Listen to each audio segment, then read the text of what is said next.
On this episode, we attempt not to judge a book by its cover. His name is Kestle, and he's not just some piece of meat. He's a complex man with feelings and emotions. Kestle grew up in the holler of Tennessee, and just like any other low-income area, there was little opportunity and no room for feelings. Once he got out, he began to realize there was something still holding him back, himself. So he went into information gathering mode in order to improve the common denominator in all of his relationships. We also talk about the early beginnings of social media, the Tupperware party. Let's jump in.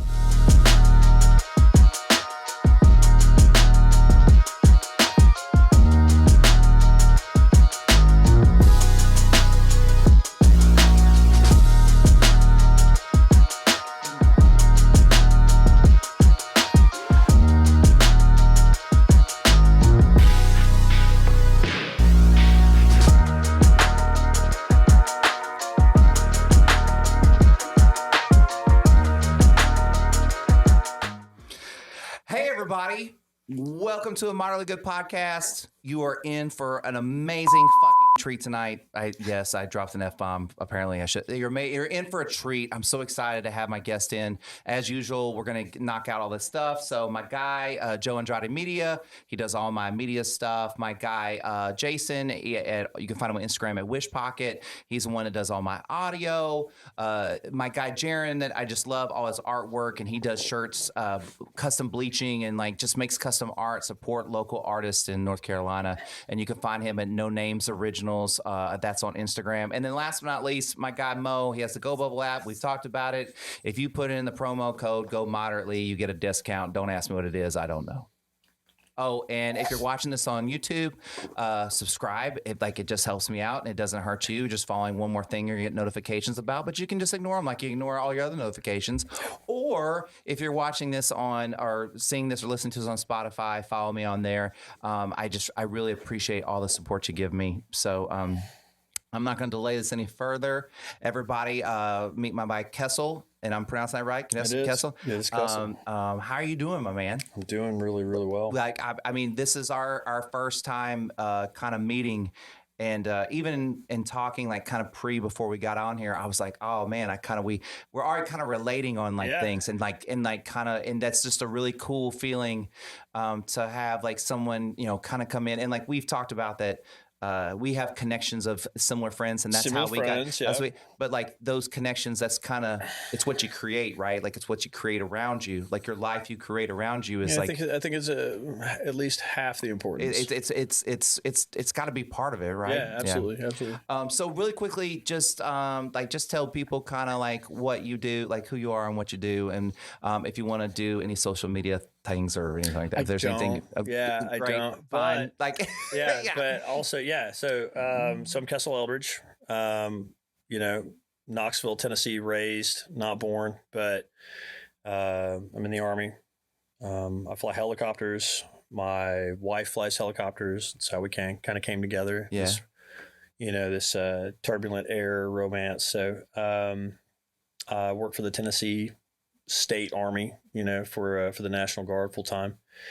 And if there's a disaster, if there's a fire, if there's a flood, if the roads are impassable and you need to transport anything, the state calls a helicopter out, and we make the BDO. All eyes are on us usually. If a helicopter's there, then people are watching. So it's a super fulfilling job. I come from a long line of military, kind of a caste situation, I think, but big family. And So obviously, I think that it's obvious on camera that you work out. I'm assuming like workouts like big for you. It's probably also like how you help like kind of make yourself whole, I would assume, right? It's true, yeah. And it's all the military kind of pays you to stay fit. Yeah. Like so, it helps out with the motivation. So, but like in the form that I have people fill out, you wrote on there like one of your interests is music, and for me, music is a real big part of me working out. And so like, I just wanted to know kind of like what's your music philosophy around working out? What do you like? What do you listen to? Is it around different? Working out? Or just like, is it different? Like, so the music you listen to in your car, is it different than the music you listen to when you work out? It's the same? That's the exact same. Okay. Yeah. And then what's your go-to like music to like work out? Well, okay. Well, I don't want to, I don't want to drove on, when kind of nervous, I tend to ramble, but, so, maybe you remember this, maybe you don't. Yeah, you probably do. MTV split into MTV2 or M2. Yes. And they had 24 more hours of music TV. Yeah.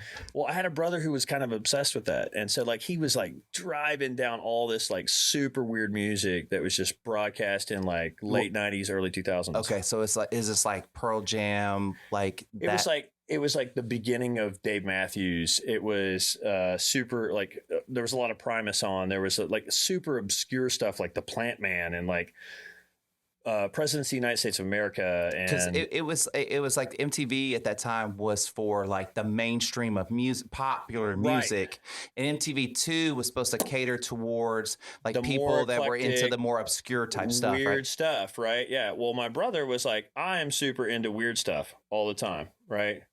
And so he was like, hey, let me expose you to all this random music, right? And at that time, it was like my influences from the friends who I was hanging out with, I was super young, right? Mm-hmm. Was like Toys in the Attic. Mm-hmm. Great album. Not even gonna dispute that. If anybody wants to, then fine. It's your preference, but like, or Charlie Daniels, like, you know what I mean? Like it was just like, and that was basically it. Like it was very narrow. Mm-hmm. And then my brother came in and he was like, yo, have you heard of I don't even like at the time. Did you work out today? Today? Yeah. When was the last time you worked out? With the lack of childcare, it's probably been a month. Okay. Yeah. Like it's not a priority right now. Everybody's gonna be just, they're like, yeah, like guy's like, oh, in really great shape. He hasn't worked out in a month. Yeah. So, but like, okay, so like, if you were gonna go work out tomorrow, and I was like, okay, like, what are you gonna listen to? What are you gonna listen to when you work out? What would it be? I would take my music library, my entire music library, on the cloud or downloaded to my phone otherwise, and I would just hit shuffle. That's all I would do. You just roll through the whole thing. And I would just, whatever came on, I would work out to it. Do you skip songs? Sometimes, yeah. Yeah, like depending on mood, I guess. Yeah. Yeah. Yeah. If like, I'm not feeling it.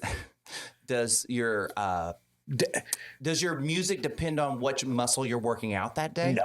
Okay. No. Because I'm kind of like that. Like when I'm doing more of a recovery day, my music changes to my recovery day. And when I gotta get it, like any like 90s like alternative, like okay. I mean, like when I need to get a workout, like that's what I kind of lean on. Like if I'm going in to do like just a long, slow run, and like I'm not sure how long I'm going to run, I'm just going to run for time, and I'm just going to just drove on. I'm going to put on a different kind of like driving drum beat, right? Mm-hmm. Like, and I know this sounds weird. It sounds totally weird, but like one of the best songs that I found to run to is the Ballad of Curtis Lowe. I was surprised too. Yeah. Right. Modest Mouse, really great to run to for some reason, right? It's just like that. It's got a good cadence to run to. Lifting, dude. Lifting is not death metal.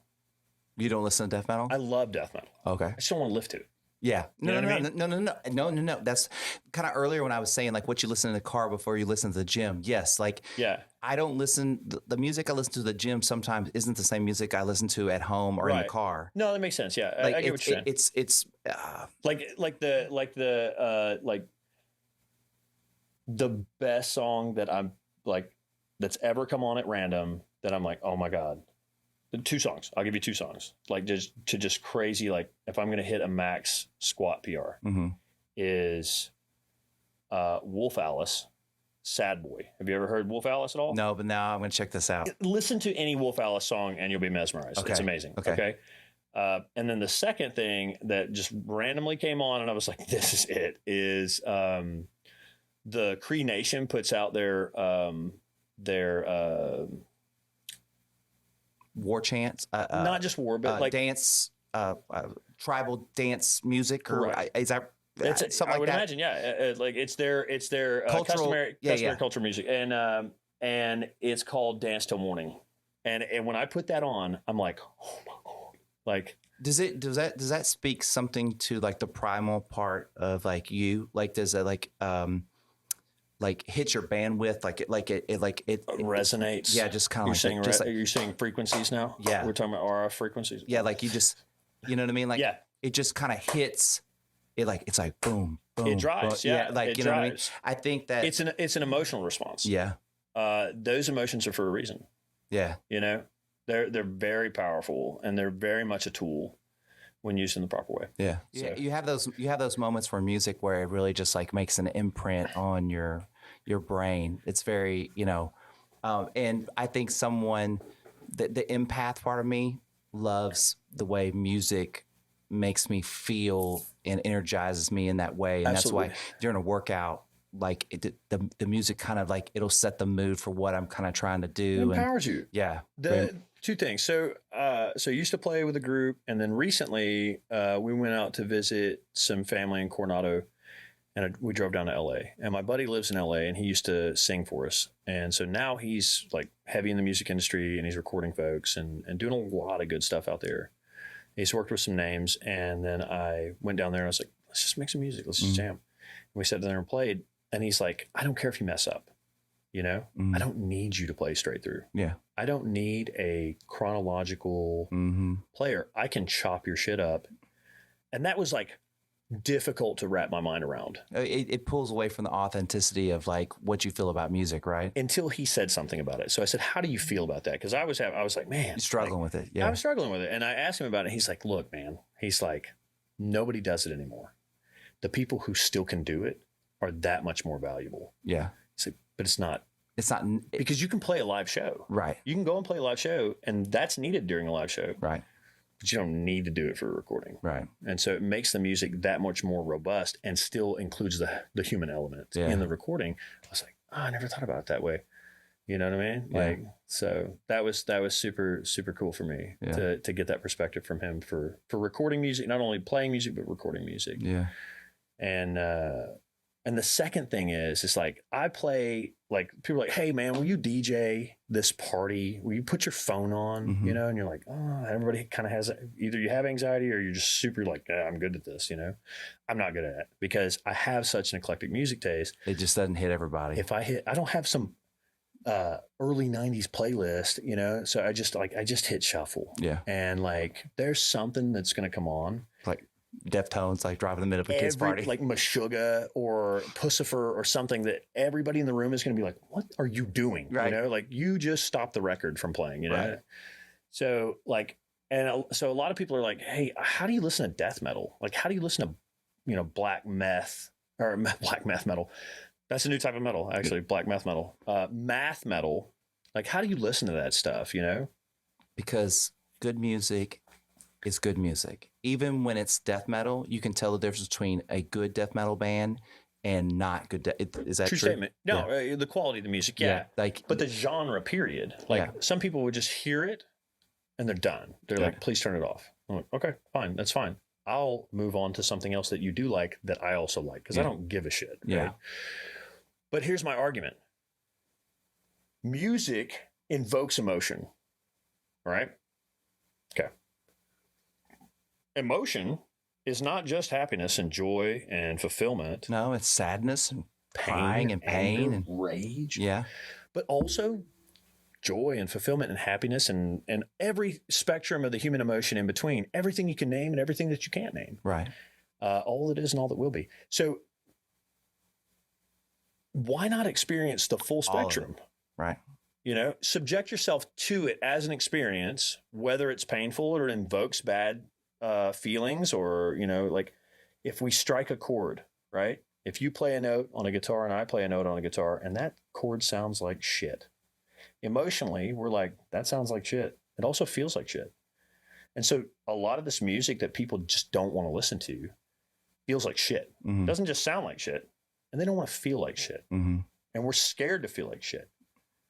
I say, this is just me, uneducated, poor, dumb, bohemian hillbilly. It's your opinion.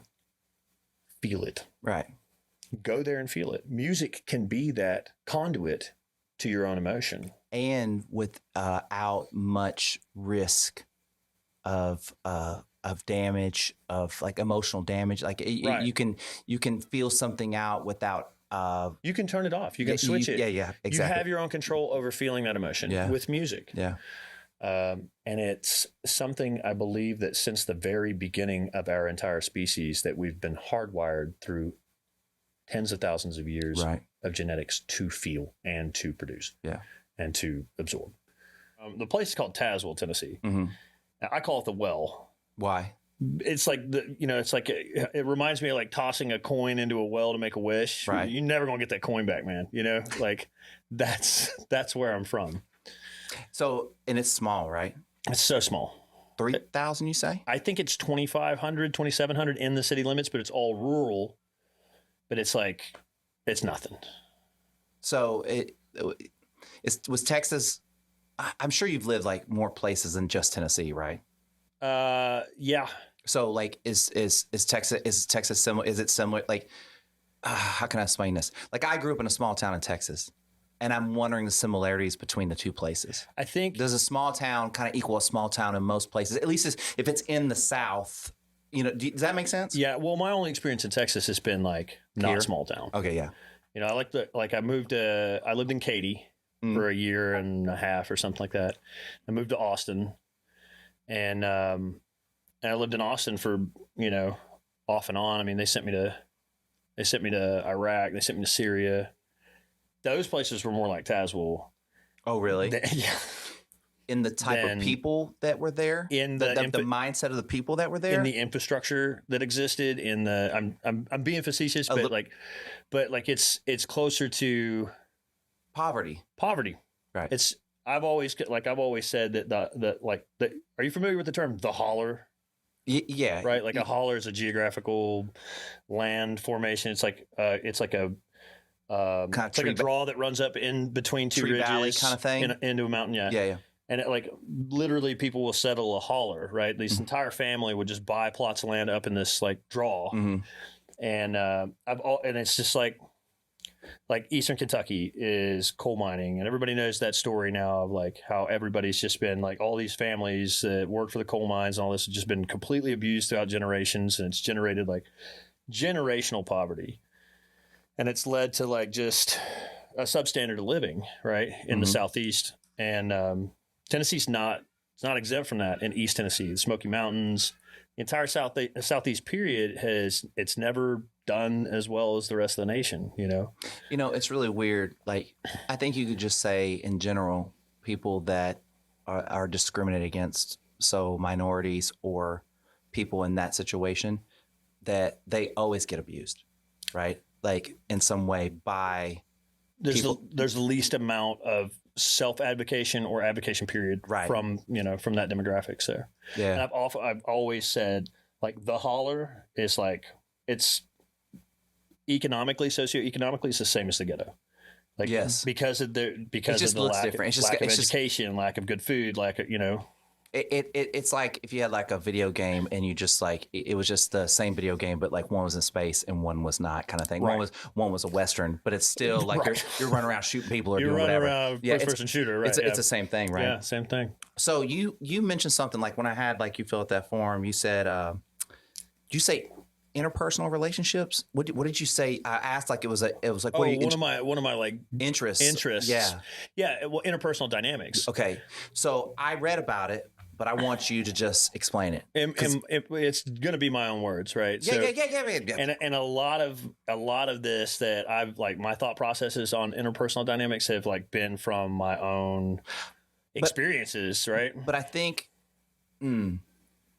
it's a misconception. Everything you do is from your own experiences. I get that, right? You might have similar perspective to other people because you had similar experiences. Yeah. But yours is always going to be unique.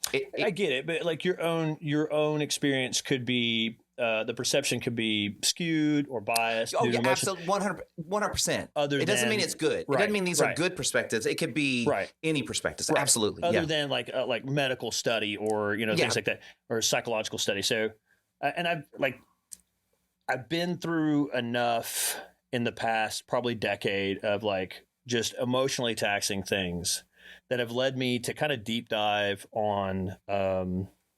Like, is it about your, like, are you looking for answers inside yourself? Answers about myself, answers to understand everyone else around me, Right. you know, which I think is one of the biggest things. It's hard to say in a 50-50 split, which one's more important, understanding yourself or the people around you. Like, it's pretty much equal. I would think. say so. I would also say, though, the one thing you can truly know the truth and understand is yourself. True. And if you can nail that, it makes seeing the truth about others a lot more almost tolerable, in the sense of, like, when you recognize that everybody is flawed. Like, in I give people a little bit more grace because I understand that I am flawed and people are flawed. Does that make sense? Yeah. And I'm not saying egregious things, but just like, that somebody could just be having a bad day, man. True. You know what I mean? Yeah. What is it? It's a killer book. The 4 Agreements. Yeah. Amazing. So my favorite book to recommend right now is Malcolm Gladwell's Talking to Strangers. Okay. It changed it literally changed my life. Like, and I don't mean that dramatically. I mean, it just made me think a lot more about what I really know and what I don't know. Are you like my wife? She's huge on reading, Mm-hmm. right? She's audiobooks, books, period. Mm-hmm. I'm going to go ahead and admit that I'm basically functionally illiterate. You know, I do all audiobooks. Okay. Like, I go, like, this is my routine. Like, I have a whole routine when I go to, like, the gym, right? Workout, blah, blah, blah. And then I hit the sauna afterwards, and I do, like, a cold, hot thing, like, with the pool and shit. And I just listen to books, like, while I'm in the sauna. That sounds amazing. Yeah, But, like, I always tell people, man, wouldn't it be, like, what if audiobooks were around when I was in fucking school? Like, could I not have learned? You know what I mean? Yeah, like, could I have learned? Like, it could have been a lot easier. And, like, I think it could have. I think I would have done a lot better in school with audiobooks. Can you still write in cursive? Yeah, if I wanted to, but I don't. Yeah, I figured something out. I noticed this the other day. The only time that I can write in cursive is when I am writing something to my mom. It just automatically, I'll just write in cursive. Do you write your name in cursive? Yeah. Well, my signature, but I mean, that's not even anything. Yeah, it's not even anything. But yeah, I figured it out the other day because I was writing something. I think it was like a Mother's Day card or something. Rachel had bought the Mother's Day card, and we were doing that. And I had written a note, and it was Mother's Day, and I'd written a note on it. And when I started writing, it was instantly in cursive. Never do it any other time. Super awkward feeling to do it after, like, I don't know. Did you explore that at all? Years. Did you think about, like, why you did that at all? No, I don't have time to do that. I just don't. See, anymore. like, those kinds of things do interest me. Like, I do, like, when I do things in a certain way or something like that, like, it does interest me of, like, why did I choose to do it that particular way? You seem to be pretty heavy on introspection. But I haven't always been this way. That's what's so crazy, right? You know what I mean? Like, and my really trying to figure out myself, like, that's when we got to the question of, like, 50-50. Yeah. Like, I would agree. Like, you have to have both. Like, you can't function in a world with other people if you don't understand them and not understand yourself. Like, you need it. Agreed. But I would also argue that, like, it's really important for you to know yourself. And you're going to have a hard time learning that other 50% about people if you don't know yourself. Right? Does that make sense? There's going to be a huge miscompare, and you're going to be like, where you're going to have a perception that's skewed because you don't understand where your reactions are coming from. The post reactions to these, to other individuals. I went through, I think it was the February right before COVID. Mm-hmm. I went through this. I was in a 3-year, like, super toxic relationship, and it was never ending. I just couldn't. I could see myself just, like, having these reactions and having certain behaviors, and I just didn't understand why I couldn't control them. And it was just, I mean, there was a lot of communication that was put out in the relationship, on a day-to-day basis, and words like codependency. And from you or from her? From her, yeah. Like, so it was like a lot of, if the situation got stressful, then it resulted in some form of either verbal and then sometimes even physical abuse, right? And I was just, I'm just gonna take that, right? Yeah. You don't seem like the kind of guy that would hit a woman, like, or be physical back. Like, you think like you would protect yourself, but it would take a lot, honestly, after like the experiences that I've been through. It would honestly take a pretty traumatic situation for me to be moved to violence. Because you've experienced incredibly way worse. I've seen the effects of violence that are gruesome, and so I think it would take a lot for me to be moved to something like that. So but it was reoccurring. It wasn't the first toxic relationship. It was the third in 10 years. So then you go, ooh, what's the common denominator on this shit? You know what I mean? Correct. Like that's the biggest thing. I remember my last therapist I had, that was the biggest thing. I was like, I just want to fix me, because like I'm the common denominator. All this failure, it's still me. I'm still here. Yeah, I'm the one in the cockpit. Yeah, in the cockpit, right? And I'm the one, and so I just want to fix this. Yeah. And it really came down to when I said, like, I don't give a fuck about anybody else. I'm trying to fix me. Right. Like, I am number one right now. I don't like. I'm not saying that I wasn't interested in dating or doing or blah blah blah whatever, but like I had to really go, okay, well, what's more important, like just like doing whatever bullshit, or you, and choose that for a while, right, to like heal myself, from just all the, not just my divorce, but all the relationships I'd had, everything that had been toxic, all the patterns I had kept through all those relationships, all the books that I'm gonna suggest. Mm-hmm. I don't know any of the authors. Well, a couple of them, but like I just don't. Look, we're in 2020. When this comes out, we'll be in 2023. It's like, there's the internet, so like exactly. just Google the title. Yeah, the Google machine. Yeah.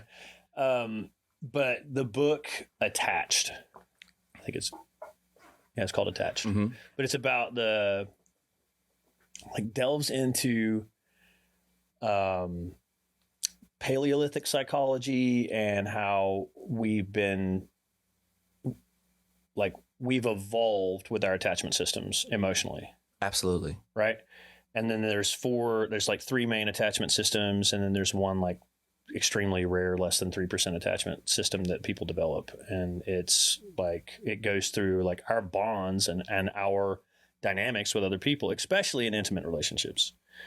And it, that was a mind opener. So, but like, I would assume you had to be open to it, right? Like, because if someone would have told you that before, like showed you that book before, you were ready for it, right? Sure. Yeah. Okay. So I guess what my question is, like, what changed? What changed to make you go, no, I need to check myself out. Right. Like that, what made that happen? So, okay. So yeah. Sorry, I didn't mean like no, interrupt, yeah, absolutely. But like, no, absolutely. So in any situation, for us to rearrange these like subconscious values, mm-hmm. These beliefs that we hold true for reality, is crisis, right? Right. It takes either crisis or like dedicated mindful meditation to rearrange these values, right? And in my case, it has always been being beat with a hammer, right? Like right. It's been crisis, right? It's been crisis. Yeah. And that was in that relationship ended, February of when did COVID started? 19, 20, 20? Started 2020? It started in like March of 2020. Yeah. The relationship like ended February of 2020. Yeah.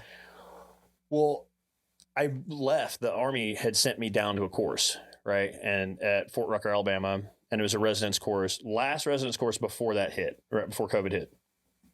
And then they did everything virtually. But so I went down there for 5 weeks, and it's called the Intermediate Leadership Education course, right? And it's you're halfway up the chain, and they're going to teach you as a warrant officer how to be a warrant officer at this point. And so I went down there, and I was like really surprised that I was at an Army course, because you go down there with the expectation that you're just going to write papers over Vietnam and that's it. And then they give you this whole, like, every day you're going into class, you're sitting down with all of these super professionals, like, who are doing like amazing jobs that you didn't even know existed in the Army. And they're teaching you about the 4-stage adult learning model, or they're teaching you, you're taking personality exams all day, and everybody's taking personality exams, and they team you up, and then they're going through like the thought process of you receive data into the brain and what part of the brain it goes to. And then after that, once it's processed in the zeros and ones, it goes to the limbic system, and you have this emotional response that you compare. Fight or flight kind of stuff. Well, more so like every memory that you've ever had that's been stored with like an emotional tint, how you compare that data to what you already know is real. Right. And then your response goes through several steps before it reaches the prefrontal cortex, and then becomes an action that you act on, a behavior. And that's happening like that, right? Nanoseconds, right? Yeah. And so that was all happening. I was learning that during this breakup. This is like the most traumatic breakup I've ever been through. And I was... Y'all were married? We were not married, no. Okay, so Yeah, it was so toxic. Yeah. It was one of the most chaotic things. I mean, the rules constantly changed. It was insane. And I learned at that point, like the difference between, I learned at that point the similarities between somebody who's more narcissistic on the spectrum and a dysfunctional empath. Mm-hmm. They're almost the same thing, right? So I've never heard it worded as dysfunctional empath. Right. I've never heard that term before. Right. I love that though. Like, is that something you came up with, or you read that? I came up with that. That is because I always on a lot of these podcasts I talk about it. I talk about like if you have the circle, the narcissist and the empath, they're real close to each. They're real. Right. I mean, they're both attaching a need to their ego, right? It reminds me. I don't know if you're a Star Wars fan. It reminds me of the dark side of the good and the bad of the Force, right? And what is your intentions behind what you're doing, right? And a dysfunctional empath has in their mind the right intentions, but they're doing it for the wrong reasons. Correct? Clinicians call it something else. They have this like there's like three stage from like let's say on the far right of the spectrum you have like the extreme narcissists, right? And like they're like complete in denial, complete psychological defense of their ego, and an extrovert narcissist, because you have to understand like that overt versus covert. Yes, right. So like they're out there and right. They're not covert about their actions at all. They're letting you know, right? Letting you know, yeah. And then you start moving towards the center, and the clinicians that I've studied have said the center mark is called the authentic altruist. Somebody who's like, hey, I really want to help. I love helping. I love you. Think you're amazing. But there's a certain point where me helping you is going to cause further dysfunction. So I'm going to withdraw my help. And whereas that sucks, I'm okay with it. Yeah. Right. It's drawing, making boundaries. It's the greater good. It's boundaries. Yeah, boundaries, absolutely. Yeah. And then as you slide forward, more and more left, you get this empath who is starting to attach the need to help to their own ego, to this knight in shining armor, this I have to be this role, this savior role, right? And then eventually you're at this state of codependency emotionally. Right. Those are some of the things I've learned in the past. Where do you fall on that? Where did you fall on that scale? I'm assuming you're in a different place now. Oh my God. So I was pretty dysfunctional. I didn't even know what an empath was until 5 years ago. Right. I had no idea. Yeah. How many times in your childhood, I'll just ask you this, how many times in your childhood were you ever taught about what to name and call your feelings? How do you label your feelings? How do you sort through those things? Oh, like, hey, mom and dad, no offense. We didn't we didn't talk about it. We didn't talk about them. So like there was no names because we didn't talk about it. But they didn't know. Yeah. I mean, I don't hold anything against my parents, but I am glad that I'm here and I'm glad I have what I have. I'm very blessed and lucky. They did the best job that they could with what they had. And so like, I'm not here to judge. But as a family at that time, we didn't talk about feelings. There's a reason, right? It's because their family didn't talk about feelings. It's like you have to break the cycle on some level. Like, you know what I mean? Like, as a new dad and like in finding this new, I would hope one of your goals is to like break that cycle, right? To the communication with your child, right? Especially having a boy. Yeah. Right. And I'm struggling so hard already, and he's 10 months old. And she and I are both struggling. Like, we're recognizing these things about us that we've taken from our upbringing. We don't want to pass them on. Yeah. And they're hard ingrained. Yeah. They are hardwired. And so it's just like, you have to have a lot of intention around what you're doing with your kids. Like, yes. We talked about this before we kind of started. It is literally, in my view, it's the most important job on the planet. Yeah. Like, you're the level of responsibility you have for a child, like, you are their everything, and you owe it to them to try to do the best you can. And you're gonna have to make decisions that suck. Yeah. You're gonna have to make really hard decisions you don't like. Look, my daughter right now is not down with taking naps. Okay. But like, we're taking naps. We're gonna take some naps. I need a nap. Yeah. And you need some downtime. Yeah. In the day, right? She gets cranky. Yeah, right. That brain. So, we in her room on the doorknob is one of those. There's these, like, they make these little lock doorknob covers. Yeah. That you can't open the door. You can't open the door. Okay. I can't even use those. I mean, they're hard. They're hard. Yeah. Look. Like, if I've come home from, like, partying a little bit, stuff like that, try to open one of those things, I can barely get in my bedroom. Because we have one on the outside of all the doors that are important, right? Yeah. But we have one on the inside of her door, right? But anyway, so in a roundabout way, I'm not saying we lock her in there, but she can't get out. Right. But she also always self-soothes. She always calms herself down. She'll play for a little bit, and then she goes down for a nap. We never have to, like, force her to go down. She always does it. But you know how shitty it kind of feels sometimes to put your kid in the room, and then they're just like, "No, you're good." Right. They're just like kind of screaming or crying. Yeah, I do. You feel bad, but like, it'll be okay. Right. Like, you know what I mean? Yeah. So, like, I'm not terrible at this, but I'm still pretty bad at it, and my wife is more terrible at it than I am. But over analyzing, over researching, sure. Right? And no, you're good. And then so it's like, okay, well, self-soothing on that topic. He's 10 months old, and we're trying to put him down for the long sleep at night, and it's like, for a while there, I mean, just out of survival, for her and I, we're like rocking him to sleep every night, feeding him and making sure he's out, and then putting him down. Sure.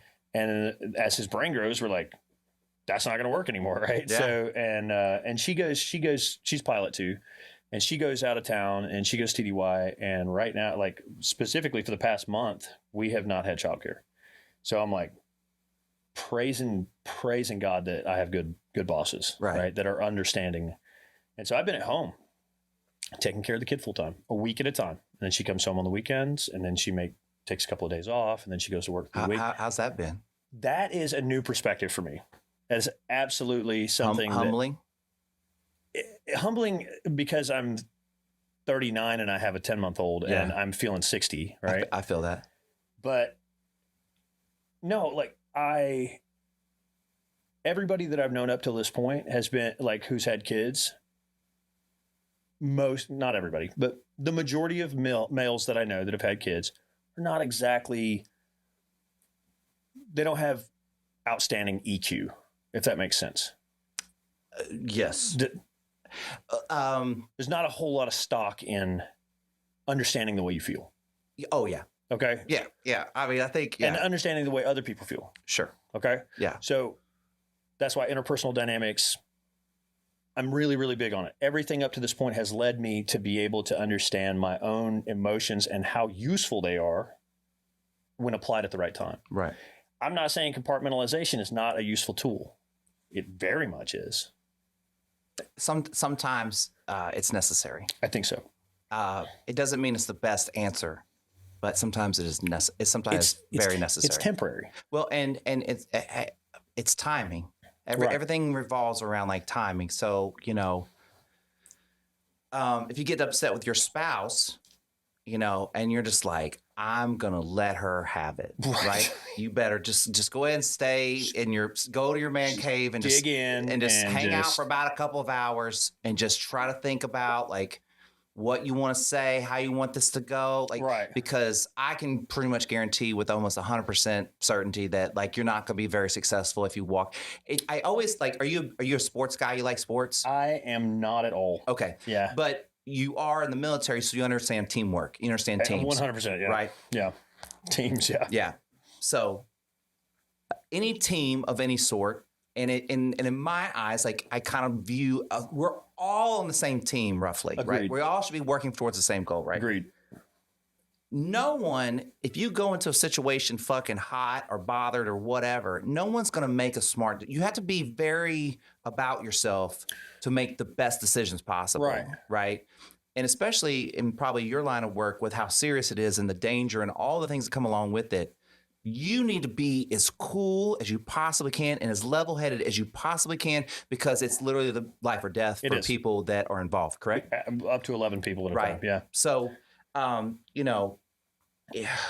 timing is crucial to, Is passion and speech important? Are words important? Words, yeah. This is what I've come to realization. Words aren't really that important. They're not. The intentions and what you put behind them is what's important. I would say, and what you mean by what you put behind them is everything else about your communication that's not words. Yes. Okay. Yeah, I agree. It's one of those things there's a million ways to say fuck. You know what I mean? Because it's with the intention you put behind it. Are you upset? Are you sad? Are you angry? Are you surprised? That whole idea, right? And so, there's a slam poet out of Knoxville. Okay. I don't know if he's still doing it. His name's Daniel Roop. Back up really quick. Okay, sorry. What is a slam poet? A spoken word poet. Blah, blah, blah, it does coffee shop kind of shit, yelling, or he'll yeah. Okay, cool. Right. Okay, all right. And what is this? Do you remember his name? Daniel Roop. Okay, got it. Yeah. And he tells the story of his life through all of these tracks that he does, these essentially spoken word tracks. And it's all poetry and it's all pretty amazing. And he talks about, I don't even know the name of the track, but he's just talking about how profanity should be used and not shunned because of the word fuck. Right. And how many uses, you can say the word shit and it means shit or it means the shit or, yeah. Anyway, check that guy out. He's pretty cool. What I find interesting is my girlfriend, she's not crazy about how much I use profanity. Right. Right. Which is fine. I have a daughter. There's all these reasons why, she's she goes, it's not becoming. Right. Okay, fair. I think that's very fair. Yeah. But also, if actual words don't really mean anything unless you put something behind them. Unless you put the intent. So, when I'm saying things, sometimes it's almost it's a filler. It's how I exclamation point something. Yeah. It's a verb. It's not. Yeah, I'm not intentionally trying to be profanity driven. It's just kind of sometimes how I talk. Right. The tongue reveals the intent of the heart. Look at this guy. Yeah. So if you're anybody but who you are in front of your kids, they're gonna pick up on it. Right. I don't give a fuck how sneaky you think you are about hiding whatever it is. Yeah. Kids aren't stupid. I wasn't stupid, at least. How many times more neurons than we do? It's crazy. They're literally when you say a sponge, bro, they're they are a super sponge. It's just everything. It's everything. It's like us watching cartoons and the cartoon will say something and she'll repeat it. And I'm just wow. I just, and so, I'm not trying to get my daughter to curse. I'm also just not, I'm not going to pretend like it doesn't exist. Right. Because that feels fake, and if I do my job, it won't matter. Yeah, well, exactly. My parents, my parents didn't curse at all. And I curse like a sailor. So explain it to me. Explain to me how that happened. If I curse now, my mom was a chaplain's assistant in the Women's Army Corps, before they were integrated into the Army. And if I'm blah blah blah, fuck, and she's like, Jake, come on. But I think that's just a mom's role for the rest of her life. But my dad was the guy on what was the movie You'll Shoot Your Eye Out, Christmas Story. Christmas Story. he was the guy that was changing the tire, you know, and like every time that something would mess up, he would just go off on a slew of profanity. I mean, so somewhere in the middle, like I was mindful about my speech enough to just, you know that I was cussing and to keep doing it. You know what I mean? Even sometimes they're like, dude, really now? Like when I was waiting tables, I could just turn it off. I wasn't going to curse in front of one of my tables. Right. And I would literally just walk back in the kitchen and go, y'all going to get this fucking food out or what? Right. And so, you know. I waited tables. I did that for about 4 months. No, not for you. No, I was super good at it. Why'd you quit or what? Well, it was transition. Like, oh, okay. I was coming off of active duty and I was literally sitting in an apartment that I was renting and I was like on terminal leave. So they were just paying me to sit there. I was about to go to the guard and I was about to drop a flight packet and I was bored, you know, and I called my dad. I was like, hey man, I'm bored. I'm just bored out of my mind. He's like, go get a damn job. Yeah. You know, it's like, oh, well, what could I do? You know? And he's like, doesn't matter. Just go somewhere and apply and you'll get a job. I was like, okay, cool. So I went to Pet Boys and I applied there. They didn't hire you? They didn't hire me. And then I went to Ruby Tuesdays. Yeah. Because it was right there, you know, I was like, they're like, what do you want to do? I was like, I don't know. Like, what do you want me to do? And they were like, I don't know. Can you wait tables? I was like, sure. Dude, I was so good at it.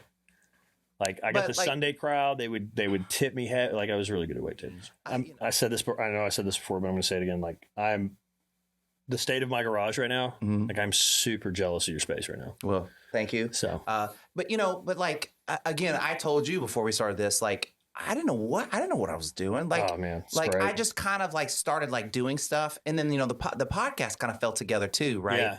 But like, I did all this like during the pandemic. Yeah. And it was very empowering. That I like, because up to that point, like my brother and my dad will know this. Like, I'm not very like mechanical. I can't build shit. Like, but you did. I was an artist in school. Yeah, I was an artist in school, right? And so like everything I did like that, I would ask for their help. Yeah, but it's wild that like you would be an artist in school, like visual arts. I'm assuming. Yeah, okay. Art. Yeah, and like you would be a visual artist and not connect the utility of it as well. I think that what it was is that I didn't trust myself. Okay. So I trusted my brother, and I still do. I still trust my brother and my dad tremendously to know more than me. But I trust myself to be able to learn and do. Yeah. And before I didn't, I was like, I need them, and I do need them, like as like a brother and as a father. Sure. And as someone to bounce things off of. But at the end of the day, I can do it. But like I didn't believe that. Yeah. And I think that came from being a damaged empath. Right. Right. And finding my value in what others did for me, or like how I interacted with them, and then what role they filled in my life, and then how I filled a role in their life, right? In this really like kind of codependent negative way. Yeah, you know what I mean. I think the biggest thing for me, man, was at the point where I learned, okay, this is what's going on with me, and I'm manifesting other people's emotions that are not my own. Mm-hmm. And that's getting me into a lot of trouble, mm-hmm. right? Because at that point, you really don't have any boundaries. Mm-mm. And you've given them all up. Right. And you really should have boundaries with certain people. You need to have boundaries with everybody. Agree. Everybody. I agree. And they're different. They're varying in scale. You're right. And also, guess what? The person you have to have the most boundaries with is your spouse. Well, yourself, but like the people that are closest to you. It's not called a boundary when it's with yourself. It's just called self-control. Right. It's called willpower. Right. Yeah. But I guess like the point I'm trying to make is the people that you're closest to that you will give the most slack. Yeah. You got to have some tough boundaries, because like that's where the leaks are going to be. So the leaks aren't with like stranger. Like you tell a stranger like I'm not going to do this. That's like, easy. All right, fine. Yeah. In fact, you're like fine. Yeah, whatever. Yeah, right. I don't even remember your name. I'm leaving. But if you got to do something with your spouse and like And it's important, because it maintains a balance of your relationship. It's the hardest. It's the absolute hardest. It's the hardest. I hate having to discuss boundaries with my girlfriend. I do it. It's tough. It's tough. It's important though. It's very important because she needs to know like where I stand, what's going on, what I'm okay with, what I'm not. And it's important for her to do that with me too. Like I respect her more when she does, right? What is the main reason that you find yourself, like why is it tough, right? Why is it tough expressing boundaries to the person you're most intimate with? The person you're most vulnerable with, why is it so tough to have boundaries with them. Do you have the answer? Or you want me to I answer? have my own idea, but I just want to hear yours. It's tough because they're so important to you. Cherish what they are so much. It's like, it's almost kind of like you're punching them in the face. Sure. Like, you know what I mean? Like, and it feels, for someone that's empathic, Right. it feels even worse. Right. Right. It's like, so someone, like, if on a scale of like being an empath and being very logical, right? Like empathic, you know, like feeling emotions and then being very logical about your life. On this end, it's not, those people don't really have a hard time setting boundaries. They might have a hard time setting the right ones or setting too many. You're talking about who now? Like a person that's very logical on the opposite end of like an empath, right? That has a very, like my old therapist used to make me do crossword puzzles, like, or play like words with friends, because it was very not during the session. No, Okay. not during the session. No, like as homework. Because it was a practice in like 1 + 1 = 2. Yeah. Because as being a person that's really empathic, you're kind of like 1 + 1 is 2. But what if you're my girlfriend? Right. It can be the truth is still the truth, no matter whose feelings you're dealing with. Right.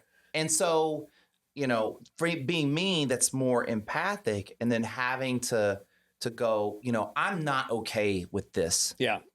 And we can discuss it and we need to talk about it, but I'm not okay with this. Right. It feels like I'm just like being so hurtful. And then, you know, like that your partner might not take that well either. And like, you have to go like, hey, this isn't personal. This is maintaining, these discussions are important to maintain the health of our relationship. And health and security. Yeah. You know, like they're not comfortable, but they're necessary. I think that, like, because like going back to the idea that there's not a whole lot of difference between the Siths and the Jedis, right? Like, right. I think that, I think for me, yes, it's that other person's emotions that I am concerned about. I also just, like, at this point in my life, like, I fear having to feel someone else's emotions. I fear having to read someone else's unspoken communication and interpret it. And I'm tired of doing it. I'm tired of doing it. And that's the biggest thing, is like, that's why I would rather not bring it up. I would rather not have to process all that information that I'm so hypersensitive to processing. Right. And like, honestly, this is, you know, going back to that time frame from February to whenever, you know, during COVID. And it's like, I didn't read this anywhere. Okay. I came up with this. Okay. True, not true, I don't care. Right. But I think that children, if they're raised in a emotionally like tumultuous environment, an emotionally toxic environment, or something that's not stable and consistent, they go one of two ways. They either are hypersensitive and hyper focused on understanding other people's emotions and understanding facial expressions and body language and tone and all those nonverbal communications, or they shut it out. Right. They'll shut down, right? So it goes one of two ways. Right. And I think that what I did was, because it was, you know, my parents were poor, right? We're talking about like backwoods Tennessee. Exactly. I mean, my dad was a retired first sergeant. My mom, she didn't retire, but they moved. They both had to work. And we were poor. Like, my parents did a really good job of hiding poverty from us. But like, if I wanted food before dinner, which was generally, it was just the only meal of the day, you went out to the garden and you picked it and you put a salt shaker on some cherry tomatoes and you ate them out of the garden. That was it. Mm-hmm.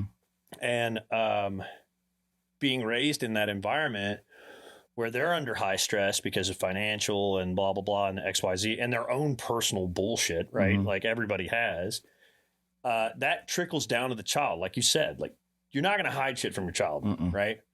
No matter how good you are about like arguing about money behind closed doors or whatever, you're not going to hide it. And because let me interrupt.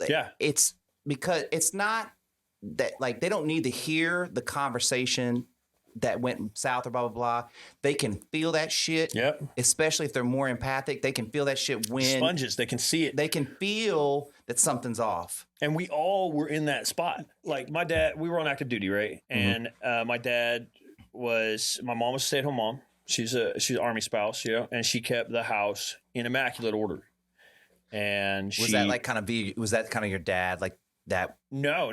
that was the way she was? That was my mom, and like, yeah, dad had his expectation. And I think that they were, honestly, I think that they were happier when that was a part of their life, when the Army was part of their life. And my mom would make us our Halloween costumes that were dope.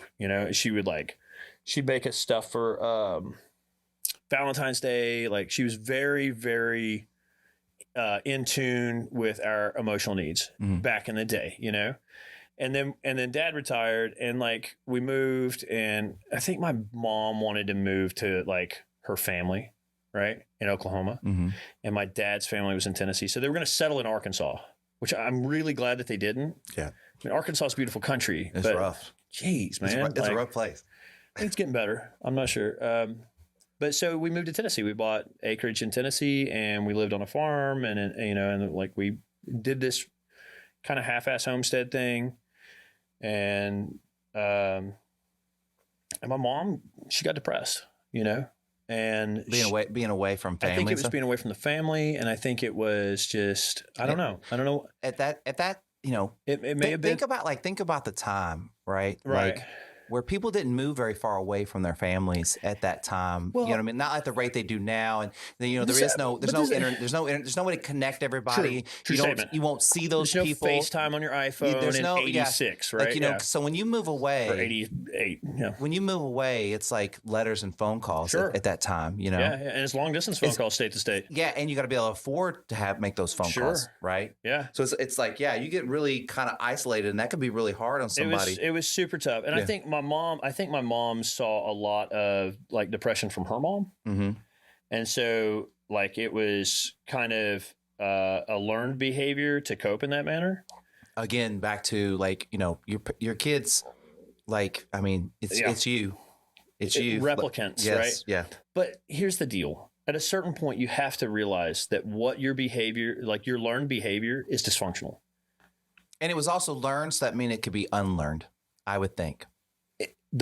I don't care what age you are. If you're 80, your brain still remains somewhat plastic.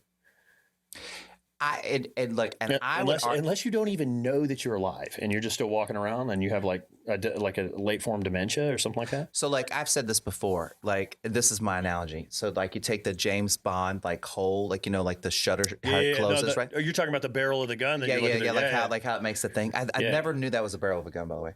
Anyways, and so. Okay.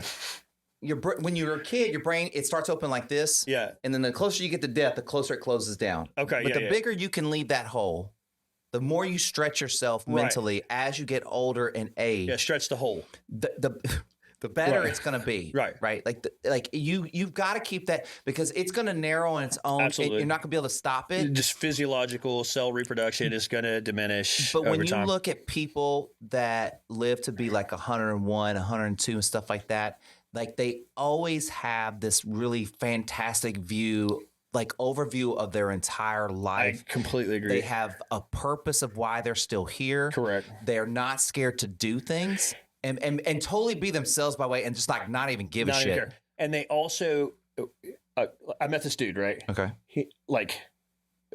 I went out with, I was dating a girl. We went out for dinner one night and we were in the lobby, we were in the waiting area and I put our names in and then we backed off. And there was a very crowded restaurant. And this gentleman and his wife came in and they were older. I thought they were like 65 maybe. Right. And there was no seats. So I got up and I offered his wife a seat next to my girlfriend. And I stood there with him and he looks over at me and he's like, "You one of them army dudes?" This old guy, right? And I was like, from time to time, yeah, I am, And he's like, I was in the Army too. I was like, oh, cool. It's like, where were you? And he said, well, I started out at Normandy, and we liberated France, and then I went home. I was like, yeah, And I was like, holy shit. Like, you're probably actually 80. Yeah. Maybe mid 70s, right? Yeah. At this point. It was 10 years ago, maybe. Yeah. And I was like, oh my God, okay. Wow. And he was like, yeah. And then I went home and joined the Marine Corps. And then I went and fought the Chinese in Korea. And I was like, shit. And this dude had been a part of the whatever Expeditionary Marine Battalion that went black on personnel fighting the Chinese and establishing the 38th parallel. And this was this guy, you know? And I was like, I'm sorry, don't mean to offend. How old are you? You know? And he was like, I'm 82. I was like, okay. I was like, because you look like 65. And he's like, I appreciate that, you know? I was like, we stood there in silence. Everything's going on around us in the restaurant, you know, and people are talking or whatever. And I was like, so I got to ask, like, you got any advice, you know, for like a young buck, you know? And he's like, sure. He's like, three things. He's like, one, put your faith in God, right? And I'm like, okay, cool. I'm religious. I'm a Christian. Blah, blah, blah. No. But like, I think you could say put your faith in something. You could say put your faith in your God. Yeah, in your God. Great. You could do that. Absolutely. Okay. Whatever that is. Yeah. Right. And I hope it doesn't crumble in front of you because it's made out of material objects. Right. Yeah. And he said, number two is every now and again, you got to turn around, take a moment and see if your ass is still attached. Okay. So, okay. That's a pretty, like stop and smell the roses. Like that's a prettier way of saying that. Right. Yeah. And so I was like, okay. And he goes, and the third one is that after you retire from whatever it is that you devoted a long time to doing, you've got to be more active than you were before you retired. And I was like, perfect sense. And so the point is that the process of moratorium and achievement, right, that we human beings do have the urge to go through, the old man dies and the new man is reborn, is that we have to reinvent ourselves and we have to keep that mind butthole open. Right. So that, you know, we can keep it stretched and we can keep learning and taking in data. And that's a practice skill. And so that occurs by, hey, I'm done with this phase, this chapter of my life. I'm closing this chapter. I'm going on to a new chapter. And it could be something completely unrelated to the last chapter. But that's okay because your mind will be stronger for it, like longitude. Yeah. Like part of the problem of aging is needing things to be repetitive to remember what you're doing, right? It's a fallacy though. Yeah, it's like you have to fight that with everything. Yeah. Like, you know what I'm saying? And so like, because a lot of times when you're dealing with someone that's older and if you disrupt their schedule, they get irritated. Right. And that shouldn't be something like, I feel like at that point in your life, you should understand that schedules get interrupted, not be offended that it did. Right. You should have experienced You've enough experienced enough that you kind of know. Right. And so it's like, you really have to fight it. I agree. To keep that kind of, you know, kind of a little bit like the reason why I do this is because like this allows me to interact with the internet and like learn something from my daughter. Like, you know, like I keep thinking about like her career is probably going to be involving the internet. Like the way we go, like it's like, you know, it's like reasonable expectation. Or is I at least need to know how to navigate it to know what she's doing on it when she gets to it. Right. Like left and right. Like being limits, involved, like just being involved in like, you know, and what she does, like, cause it's a pretty kind of dangerous, like it's a lot more dangerous than we want to really make it out to be, in my opinion. You have a parental theory as I'm going to be a guide and keep you from hurting yourself. Yes. You did, like, I heard somebody you wouldn't hand a kid like a loaded gun and tell him to figure, like, don't. You would, yeah. Like, and that's what go figure it out. That's what you do. That's what you do. What does shoot mean? That's what you do with social media. You're handing your, in my opinion, you're handing your kid. Couldn't agree more. And it's even to my, it's a more slow and painful death to die by your insecurities, like by what you get out of social media, than to just be like cold-blooded shot, in my opinion. Part of like me, like having my daughter is kind of like, you know, I don't know how, like, we're close to the same age. We're kind of in a similar situation. Were you married before? Mm-hmm. Okay. So, and you got divorced, mm-hmm. and kind of a rediscovery probably of yourself. And then now you have a wife, right? I do. Okay. I do. No, dude, when I say that with an emphasis, it's because she is the most amazing woman I've ever met. So, and I've been alive for a long time. So question.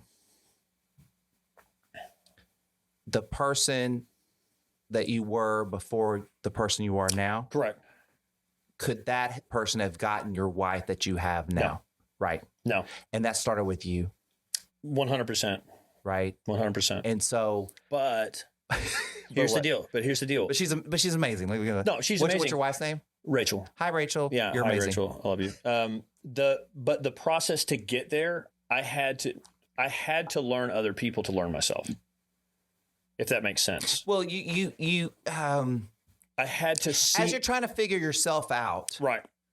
You have to look at the players of the game that you're playing in. Right. The other, like, if this is like, like a video game reference of like a, like Grand Theft Auto, cousin Louie over here. And you can use sports if you want as an analogy. But I'm just saying, like, it's one of those things, like, you have to understand your surroundings to understand who you are. Sure. Understanding what the role of your parents, grandparents, sisters, brothers, and things, the people that played a role in your life. Which is interesting because, like, if you were in total isolation, how much would you know about yourself? If you didn't have let's feedback. say, if you didn't have feedback, how much would you know about yourself? I mean, you would only know what you thought. What you perceive, what you can internalize and analyze internally.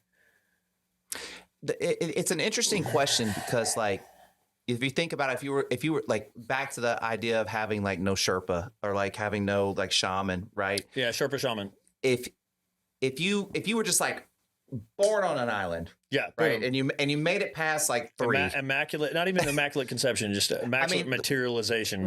I mean, like, if you could make it past like not dying like as a baby, yeah, right? You would have completely helpless. But you would also have zero limitations. There would be no limitations because you have no concept of what is real and what your limitations are. It's only what you're taking in. So it's like, I think that if you were born as let's say if you were born as a completely functioning, self-sustaining human being, but you had no social concept. But I don't know. I think you'd still die. To your point, I think you would die of lack of human contact, unfortunately. I think so, yeah.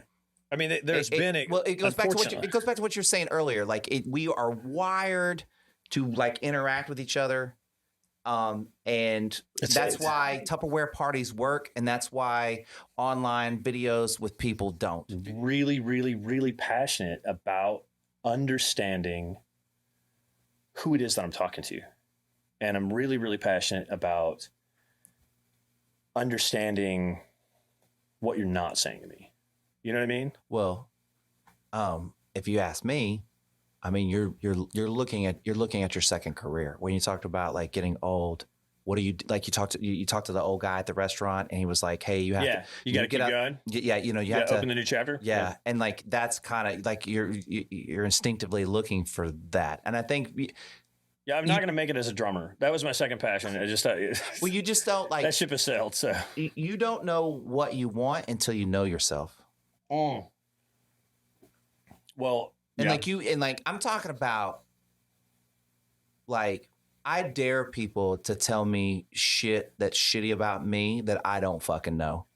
Like, you think really? you think I don't know the shittiest parts of my fucking how I am? Okay, yeah.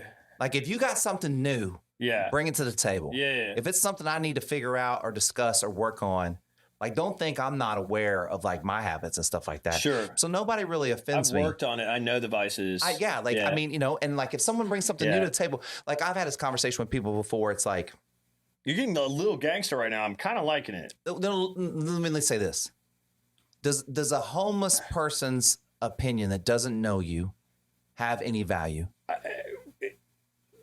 Subtract homeless. Nobody who doesn't know me, their opinion doesn't matter. If they don't know me. Doesn't?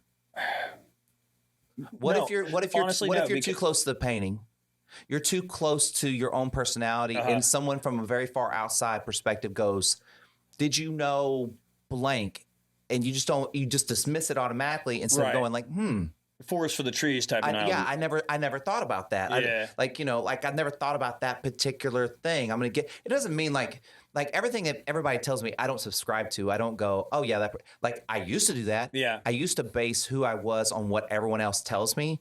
Now I base who I am on what I know I am and what I'm not, but I'm always open to the idea of like there's more to learn about myself. 100%. And I can learn that from someone that has no fucking idea who I am. I disagree. And I can see that. Yeah. But I'm just like, well, but here's the deal. Why not though? Well, here's why. I'm going to tell you why. Okay. So I put out and this is what I've learned about myself through trials and tribulations, right? And self-critiquing, the inner critique. I've learned, and this has been a big part of my problem in relationships, I feel like too, right? I put off an outward appearance of a certain type of person. No way. Yep. Turns out it's true. What? Yep. And my wife will tell you, right, that the first time she met me, the first time she saw me, we won't say met, the first time she saw me, she was like, absolutely fucking not. Knucklehead. Knuckle dragger, meat, potato, like fucking no, right? And we actually I asked for her assistance on a project I was working on at work because we work in the same facility. And she was like, oh shit, like I have a crush on this dude now, because she actually got a second to view me more than just my outward appearance. Well, she didn't decide that she knew who you were from the snapshot. She did. Well, I mean, she did, but then she gave it a second chance. She did. Like, you know what I'm saying? Like, she didn't cut it and then that was it. She actually somewhat was open to that idea, right? She could have said, no, I'm not going to help you on this project that's professional and career driven.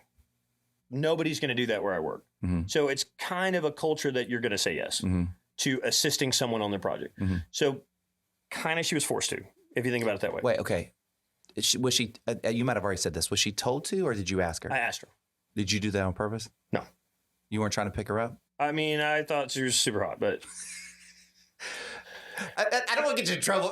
No, and she knows this. Yeah. But we're talking about the old me, right? Sure. We're talking about like hoe phase.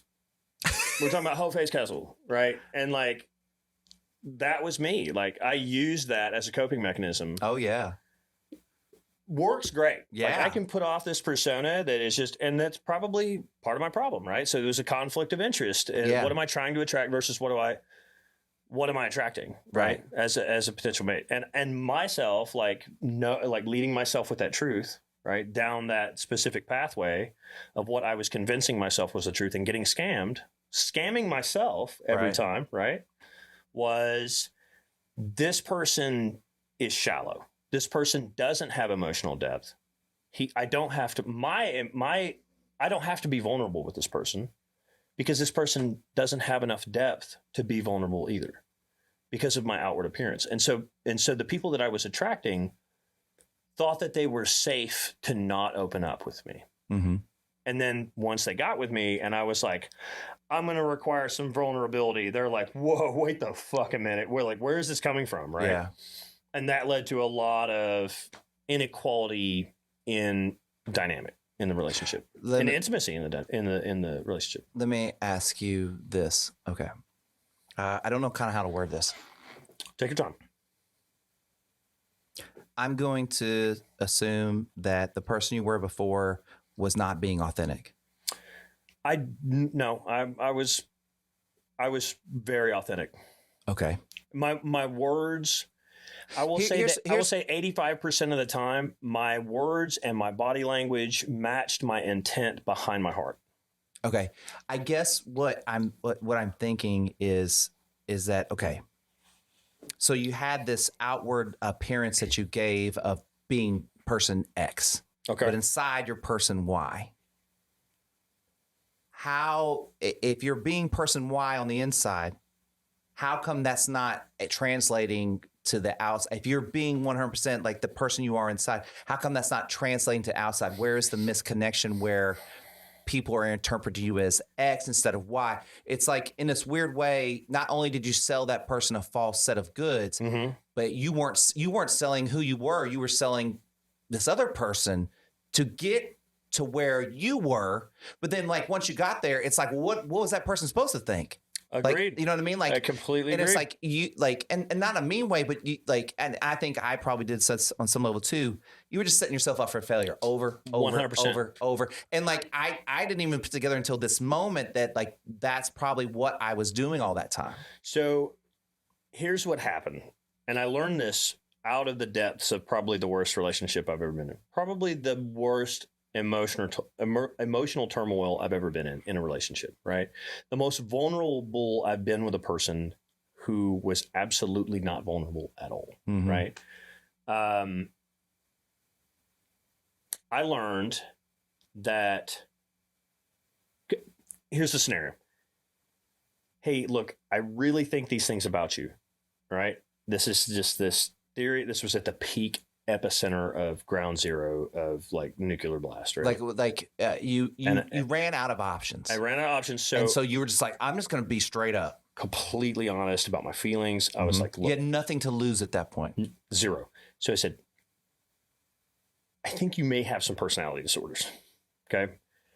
I think that I've been enabling, which leads me to have to, like, I'm seriously having some crucial moments about myself, because why have I been enabling you to treat me like this?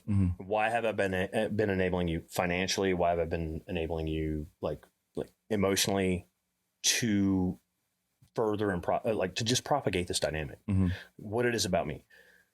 I think that you have these things going on, and I want you to realize it comes from a place of love, and I'm here to stick it out with you if you will realize these things, if you will own something about yourself that's leading to this dynamic. Here's what I'm owning, and here's what I need from you, right? And at that point, it was like, listen, I was, in the next 15 to 20 minutes of that conversation, I was doubting myself that maybe I was the one with the personality disorder. Maybe I had this extremely narcissistic cluster problem. And so I said, okay, well, then let's fix it. Let's get down to knowing the information. Let's gather it, right? When you say like kind of let's fix it, you mean you and yourself, or you and your partner? Me and me. Yeah. And so I said, okay, well, if these things are about me, then I need to know. Yeah. I need to start going into information gathering mode, right? And so I said, let me just find a battery of personality exams that I can take about myself. And I said, hey, would you take them with me? Right? She said no. She said yes. Oh, nice. She said, I would take them with you. All right. Right. And so I took them. And she did not. Okay, so she didn't take them. She did not take them. She said she would. She did not. How did I know that? Right. So I said, okay. So I took all these personality exams, and it boiled down to, and I don't know if they were good or not. They were university. We'll just go with it. Yeah. It got you to here, so I'm sure that had some value. It's the internet. Yeah. You know, so it's Wild West. Yeah. So I took all these personality exams, and I took one narcissistic personality exam. I wanted to know if I cared about other people's emotions. I wanted to know if I was a scared child hiding away behind this iron wall of spikes, right? And so I said, I'll take it. So I took it. And it had like 4 categories. It said, if you rate high in this area, then you're a narcissist. Yeah. So on and so forth. And like all of them were like completely 0, except for one category, which was like through the roof, right? And it was vanity. I'm just being honest here. No, right? I mean, the reason I kind of chuckled is because, you're in pretty good shape. Like, you know what I mean? And like, someone's not in my field of work of being a personal trainer. Someone is not in your good of shape and not have some level of vanity. Well, there's right. And that's not a bad thing. As long as it's not dysfunctional. But as long as it doesn't like harm you or somebody else. Like, am I like pumping iron and getting sets in instead of feeding my kid? Yes. That's dysfunctional. Yeah, right? yeah. Absolutely. Like, yeah. I'm just not that dedicated. Like that's right. But like, that doesn't surprise me. Like, in a sense of like, when we talk about like really knowing who we are. Sure. In my little snapshot of meeting you, like to notice that you're in really good shape. And I'm like, well, he cares about the way It's he looks. the first thing that people notice. Yeah. Every time. Yeah. 100%. So how do you get labeled as a meathead? Yeah, exactly. I would never figure it out. How do you get unlabeled as a meathead? It's hard. You sit down and talk to somebody. Yeah, you gotta let people know who you are. You gotta peel back the layers and be a little bit vulnerable. Yeah. Yeah, which is tough. If you're with the wrong person, it's tough. Right. Or if you do it with the wrong person, it's tough. Yeah. But like there's a lot of wrong people. Yeah, because there's not very many few right ones. Rachel tends to think that like high school Rachel would have been like all about high school Kestle, but they didn't even call me Kestle in high school. What do they call you in high school? Call me Jacob. Okay, well, your name is Kestle, right? Yeah, and my middle name is Jacob. Oh, okay. Yeah. So did you go by Jacob? In my whole entire life. Okay, so I have a really quick question, and it's probably is Jacob the meathead with the muscles, and and Kestle is the inside guy, like guy inside you? No. Okay. So Jacob is the young, emotionally immature string bean. Okay. Who was living life literally like fly by night, who had no intention of tomorrow, and who honestly did not comprehend other people's emotions, but was not a meathead. Mm-hmm. Kestle was where that transition took place. And I didn't even mean for that to happen. And a lot of people think it was on purpose, and it wasn't. But when I went to flight school, the Army had a bunch of forms, and they said, sign your first name, last name, instead of middle name, last name. Mm-hmm. And up until that point, it was just like, hey, I'm Jacob. And they were like, oh, you're Jacob. Everybody took it for the word, right? Right. Yeah. But at that point, they were reading off my name off a piece of paper, and they were like, Kestle. And I was like, that's me. And they were like, everybody in that group, like, which is like 80, 120 people, were like, that dude's name's Kestle. Right. And so then for a year, 18 months of my life, I went by that. And so it was kind of like an indoctrination of a name change at that point. But that was the exact point where I started this emotional journey of going through, like I'd already been through a divorce at that point. Mm-hmm. And then went through another divorce after that. And then went through a really, really the worst toxic relationship of my life. Another loss. Another loss. Yeah. Major, more major than the marriages. Yeah. You had more invested. I had less hope. I was investing more in it because it was like a last ditch effort almost. It was the Alamo. Yeah. Yeah. It was. I was Davy Crockett at the Alamo. Yeah. And so that kind of marked this point where, and I hate to think about it this way. I don't even hate to think about it this way. I love to think about it this way. Like there's a lot of great names that change that name when that life alarm clock sounds. Mm-hmm. Right. And like the strongest men in spirituality have changed their names, mm-hmm. And so I was like, Kanye West, P. Diddy, oh my God. So, and it took me long after to realize like, oh my God, that was like the beginning of this transformation in emotional intelligence for me, where I started realizing that I had to do a lot of reparenting for myself and get away from this fact that I had no clue what was going on inside myself. My own mind was racing in an abundance of some kind of uncontrolled and damaging hedonism, which I'm not totally opposed to. I'm not saying that hedonism is wrong.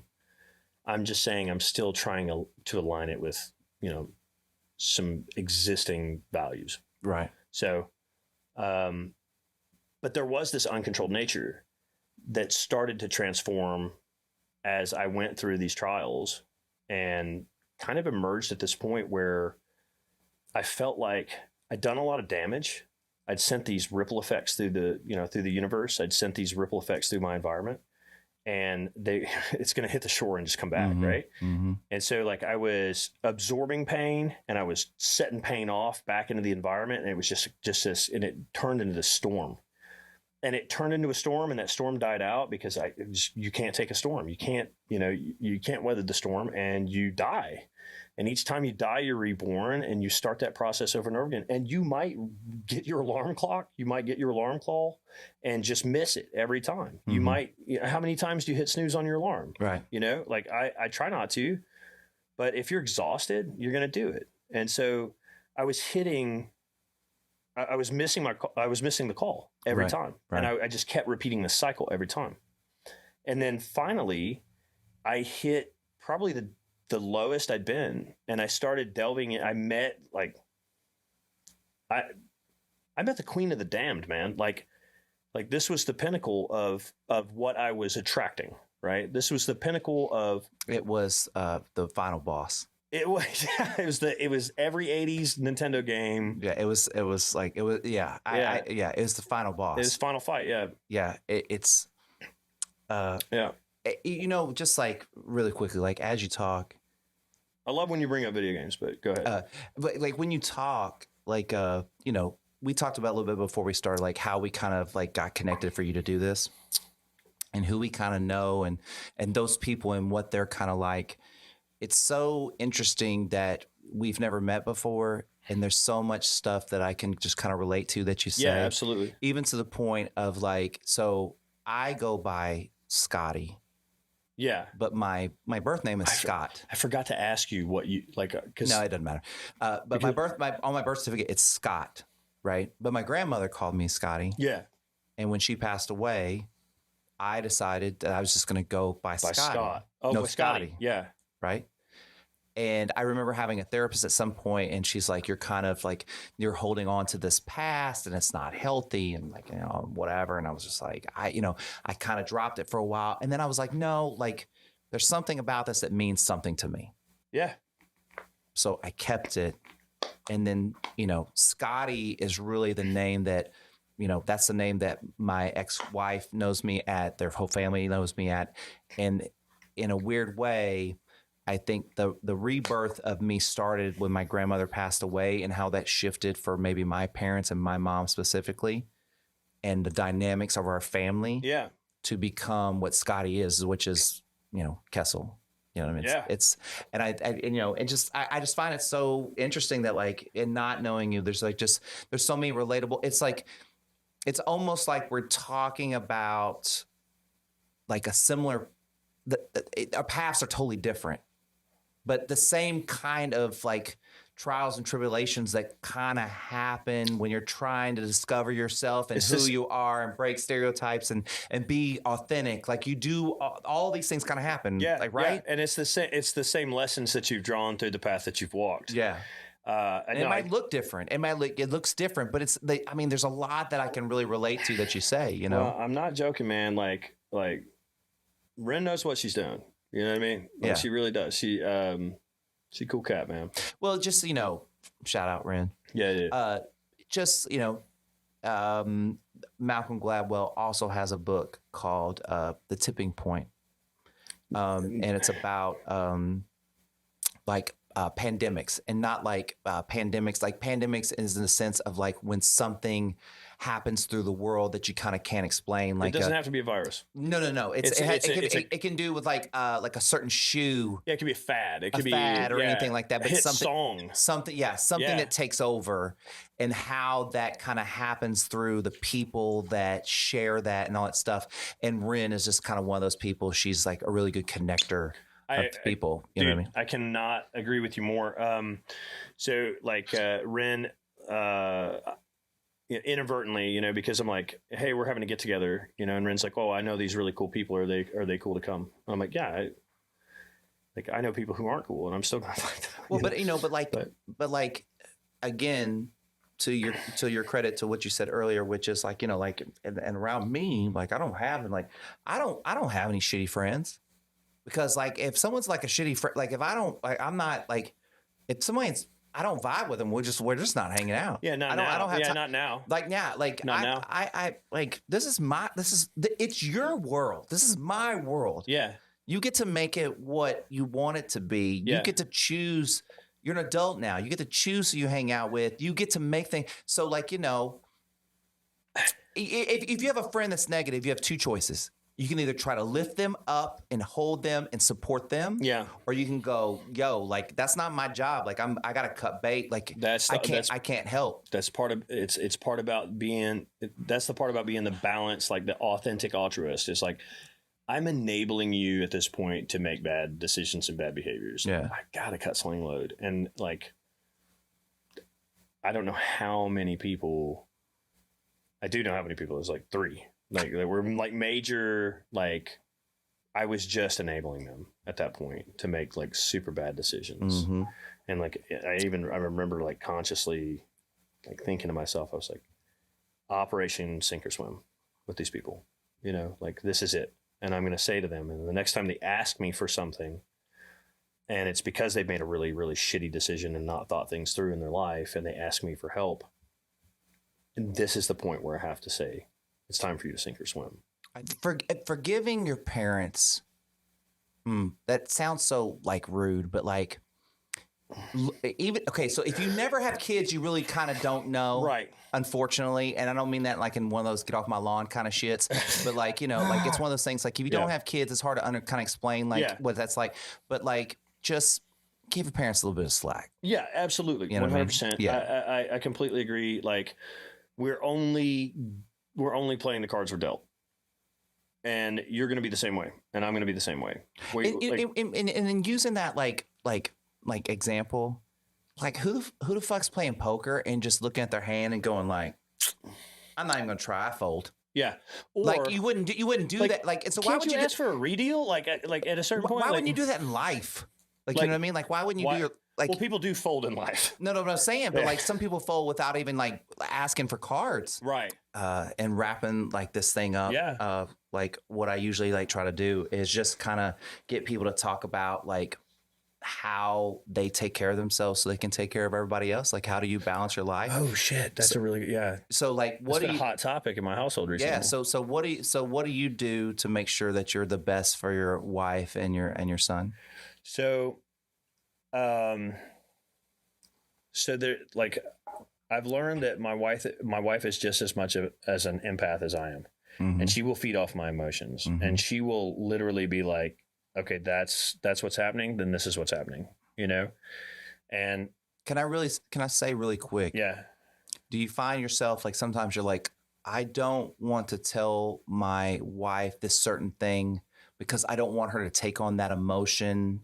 I don't want her to burden that emotionally because I don't like. I want to vent to her. It's two-phase, yeah. But it's like if I vent to her, then she'll take on that emotion, and that makes her like her down. And I need to have someone that kind of like being responsible about. Right? Does that make sense? It's two-phase. There is 2 reasons which I must be mindful to override in myself, right? There's 2 reasons why I won't tell my wife my emotions. And I've got to override that. Like, and I fail less and less every day. Yeah, but like it's a learning, like it's learning. Yeah. Like you have to learn, like these are new behaviors. The hardware writes the software, writes the hardware, writes the software. Right. So 2 reasons. I don't want to affect her mood, and I know that it will because she is she can touch, see, taste, smell, and hear what I'm feeling. Yeah, and I don't want to give that to her. Mm-hmm. The second reason is I don't want to take it back on myself when it's multiplied inside of her. Yeah, when I see her reacting to me, I don't want to react to that. Yeah, right? So then like not only now were you upset. Now she is feeling that and she feels upset and then you feel upset that she feels upset. Yeah. So it's like double on top of you. And you're not, it's not worth it. You're not riding the spiral up. Yeah. You're riding it down, you know? So yeah. So that's it. So I tell like my good friend Lauren, I talk about this when she has stress and she's like, yo, I'm at my breaking point. I can tell I've known her for so long. I say, hey, let's go. Let's take a day. Right. And just me and her and we just go. And we either start at 8 a.m. and we go to snooze and we do the brunch and we, drink some Mexican martinis by noon and we're done. But in that time, I'm like, hey, you've got to realize that you've got to take time for you. If you don't take time for you, then you are useless to those people who are depending on you. Absolutely. So how do we balance that with a 10-month-old? and both working full time. And by the way, for the last month, there's nobody there to watch your child during the day. Mm-hmm. It's literally one of us getting further and further behind from work. Mm-hmm. The answer is you don't in that scenario, right? You don't balance. You eat the suck. You eat the shit sandwich. But that's part of trying to maintain the balance, I feel like, It is. right? There are just things you have to do to maintain the wholeness of your relationship and keep it balanced, right? It's a mental hardiness that you take a snapshot during that moment and realize it's just during that moment. My uncle, who is my namesake, who died, I think a year ago. I used to make this joke. I was like, there can be only one Highlander. And I feel really bad now. Oh, I think he's probably cool. Dude was tough as nails. Yeah, I wrote a poem about him. It was amazing. He'll be all right. Yeah. And he used to say, he was like, wait 90 days. It'll change, whether you like it or not. Mm-hmm. He's like, you like your situation? It's going to change in 90 Yeah. days. If you hate it, wait 90 days. It'll change. 90 days. And that gave me this, like, this is not permanent. This is not forever. Nothing is. Nothing is. And we get in those moments where we're like, this is the way it is. And I'm guilty of it even recently, being like, It feels comfortable though. No, it could be extremely. No, I'm saying like it feels comfortable to like not have to embrace change. Like a lot. The permanence. Yeah. Yeah. Even though you're in an uncomfortable situation. Right. It could be completely like you don't have to put any more mental process because you're already at your max into thinking about what comes next. Well, it's like, so why did you stay in such a tumultuous relationship for so long? Because it was bad. I get it, but that's something completely different. But in the sense of like, in somewhere in your mind, you have established that this is a permanency to that, even though it was what you're saying, which is it was a bad situation that I found permanency in, and that happens, and you want to find permanency in good situations. Honestly, right? I thought that I could change it. I thought that it wasn't permanent. I thought that I could affect a change in another human being, and that's an issue with control. Well, that's your ego. That's ego. Let me tell you, if you think you have the ability to make anybody do anything, even at a proverbial gun to your head, right, that person still has a choice. They can either 100%. try to talk their way out of it and survive one more day, or they can talk shit and get shot. Honestly, even in the military, where they hey, do this now. That person honestly has the ability to be like, I'm going to the house. Yeah. Okay, well, that sucks. Yeah.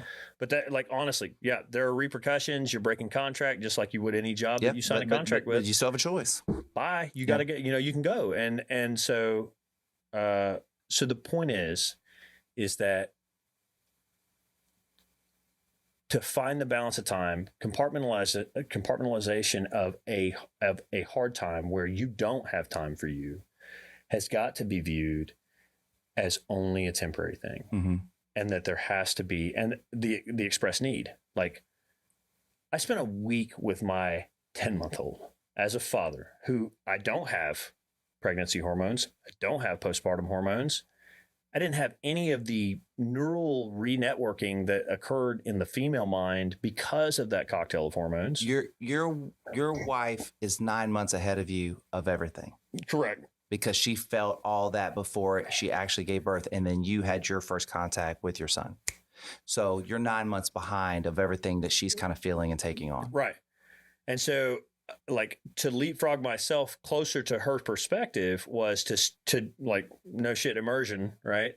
Learning a new language I got to spend a week with that baby. And then I got to, because she went on the road, and then I got to, like, she came back and she went to work and I went to work, and it was kind of a hodgepodge of who was going to work and watching the baby that day. And then a week later, she went on the road a week again, and I was just me and the baby. And I realized that single parents who do this shit, I have no idea how they do it. I'm amazed by single parents. No idea how they do it. And then a second thing is that the cocktail of hormones that she experienced are very, very much for a reason and very important in the development of that child. Yeah. And so now when I'm like, hey, X, Y, and Z, and she's like, yo, I'm super particular about this topic right here, and it seems like I'm being aggressive. And I'm like, I know who I'm talking to now. Right. I'm talking to Mama Bear. Right. And I'm talking to a person who utmost has the best interest of that child above even me at heart. You have to trust your partner. But you can't trust your partner until you understand your partner. And understand yourself. And then you can't trust your partner until you understand what's your role in the relationship, right? Oh my God, it's like we've come full circle in the conversation. Where we originally kind of went was like, how do you take care of yourself to be the best for them? But like you kind of said it, you take time for yourself, right? You make sure that you're communicating with your partner your needs. Right. Hey, I've got to take a moment. Yeah. And there's nothing wrong with that. I said this, but you feel so guilty for saying it. Yeah, I don't anymore, because when I'm with my daughter, I'm 100% with her. Right. And when I'm not. And there's no overlap and to feel like I'm taking something from her or myself. Exactly. Right. And so but I know that based on the lessons that I've learned, the advice I've given to other people that I don't ever take is that you are not going to be good at helping someone else that's literally their life is depending on you if you don't take care of yourself. Yeah. Put your mask on first before you put on everybody else's, right? Yeah. Yeah. That's 35,000 feet with an oxygen mask. Like, that's just a fallacy. You know what I mean? We all gonna die. Y'all gonna die, boys. You just gonna be happy while you're doing it. Yeah. Oh man. So, well, I mean, all right. Dude, I could I could sit, like, it's been about, like, we've been kind of off and on for like 3 hours now. Like, I probably didn't feel like. Yeah. I didn't know. Oh, it's 10. Yeah, bro. Like, I'm telling you. Okay. I'm going to be in trouble. Yeah. No, just kidding. He knows I'm up here, but yeah. Well, hey, look, you want a better conversation than this one. You got to invite me back in like 5 years when I retire. And I mean, it's just more motivation for me to keep doing this. Well, right. There you know what I mean? Go. Because I got Now you have the long-term goal. You had your short-term goal at 100. Right. You got a long-term goal to get Kestle back. So, yeah. Oh man, I don't make everybody give me a hug, but I always ask everybody to give me a hug. Talk about you get one, bro. Vibrations. Thanks, man. Thank you for doing this. Absolutely. I appreciate it. I appreciate you having me on.